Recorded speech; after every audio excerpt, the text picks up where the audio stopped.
এই শিকারপুরে গাজী মামুন নামে এক লোকের নেতৃত্বে মোশাররফ শ্রমিক দল করতো, মোশাররফ এবং তার ভাই মনির শ্রমিক লীগ করতো। তারা আজকে মিলাদ পড়াইছে 15 আগস্টের বঙ্গবন্ধুর মানে মৃত্যু দিবস তারা পালন করছে এবং মিষ্টি বিতরণ করছে। তার প্রতিবাদে আজকে প্রশাসনের কাছে প্রশাসনের দৃষ্টি আকর্ষণ করব এই 3 ব্যক্তি তাদের বিরুদ্ধে আইনগত ব্যবস্থা নেওয়ার জন্য অন্যথায় কঠোরভাবে ব্যবস্থা আমরা নিজেরা নেব।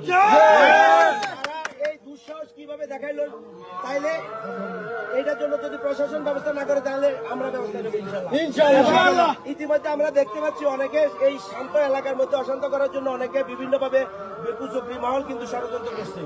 যদি এই ধরনের ষড়যন্ত্র যদি প্রমাণিত হয় তাহলে যে করুক তার বিরুদ্ধে আইনগত ব্যবস্থা, এবং না হয় আমরা ব্যবস্থা নেব ইনশাআল্লাহ।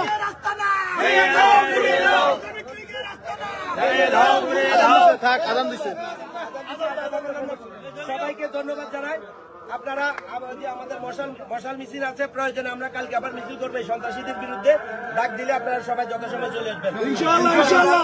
বুধবারে আমাদের ওই যে মশাল মিছিল আছে, সবার সাথে যোগাযোগ করবো ইনশাআল্লাহ। যথাসময় আপনারা উপস্থিত থাকবেন। ধন্যবাদ সবাইকে।